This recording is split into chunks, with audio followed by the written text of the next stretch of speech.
Hey everyone, back with another Literalist reaction video. I'm Dave, as always with me, my mentor in music, Music Master John Doe. Hey John. Hey, do. We've been on a interesting musical journey and a lot of ebbs and flows. We had a couple depressing songs in a row we've done for me. So what do we got now? Are we sticking in this vein? Are we finally D- leaving? Dave, have you ever hitchhiked? I have actually one time hitchhiked and I have picked up multiple hitchhikers. Well, there you go. As have I. We're basically the same in that regard. So we're going to listen to a song called "Hitch a Ride." It's by Boston, and they are the godfathers of melodic rock. Melodic rock. Okay. All right. Where's for me? Hitch a Ride by Boston. Here we go.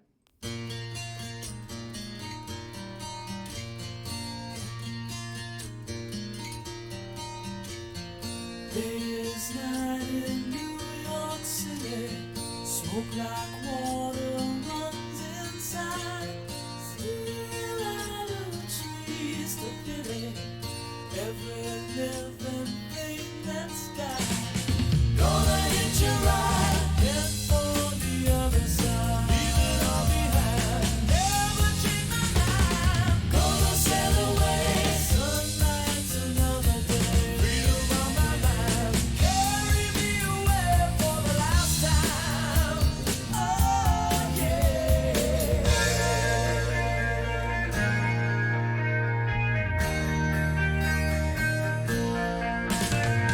Life is like the coldest winter.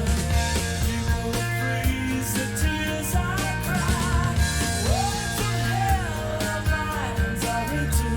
I've got to crack this ice and fly. Gonna hitch a ride, head for the other side. Leave it all behind, never change my mind. Gonna sail away, some nights another day. Freedom on my mind, carry me away for the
Mm, mm.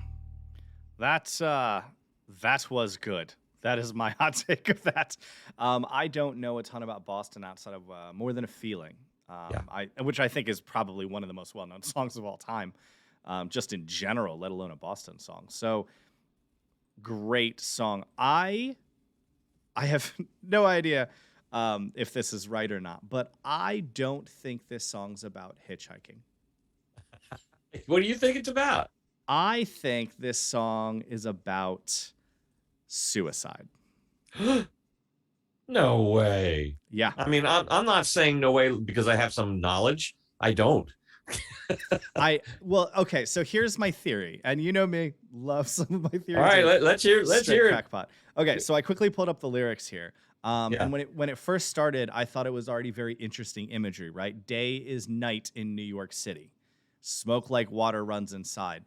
He's talking about a terrible, depressing, smog-filled city. Day is like night. It's disgusting here. I don't want to be here. I want to Right. hitch a ride for the other side of life. In fact, even the end of the first verse, he says, every living thing that's a steel idle trees to pity, every living thing that's died. And it's like I'm surrounded by a lack of nature. I'm surrounded by pollution. Every living thing has died. It's pathetic. Like this is how no one should live. And then he's always like, I want to hitch a ride for the other side. I want to leave it all behind. Never change my mind. Oh, Carry boy. me away for the last time. I think this song's about suicide. Wow. And we move on to verse 2, where people's tears are crying. Life is the coldest winter. This is depression. This song is about depression and the thought that the only way out of your depressing life is the permanent way out. I do not know if that is true. I just want to put that out. I've never heard the song before. That is my interpretation of the lyrics the first time hearing it. And I think it's interesting because musically, that song is fun. That song seems upbeat. That song is enjoyable. And on the surface, it almost does sound like someone who's just kind of getting out of the big city and going to see the world. But I think it's someone who's getting out of the big city.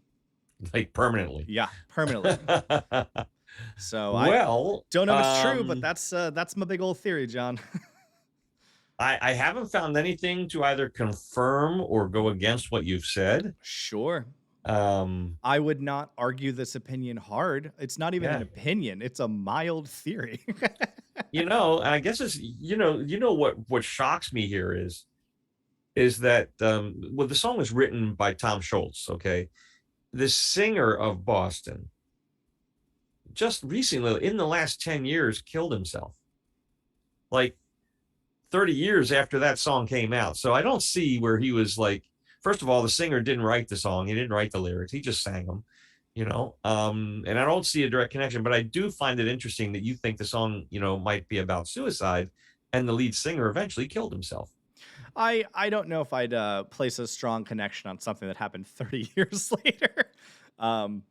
But I don't know. That is my hot take on this song. Now, mind you, musically, this song's a blast. This song is a lot of fun. It did make me think a little bit of my one Boston connection more than a feeling. It had Right. definitely the same style when it just comes to the playing of the music itself. Yeah, Like, it's on the same album. okay, And- that and makes a lot of sense. that first album, Boston, self-titled album, is a conversation you and I can have for an hour watching like a documentary about it. It is an amazing story. It is the first time in modern history that anyone can remember that the musician completely duped the record company. Really, go Boston. It is a fascinating story. It really is, but they completely duped the record company. Huh.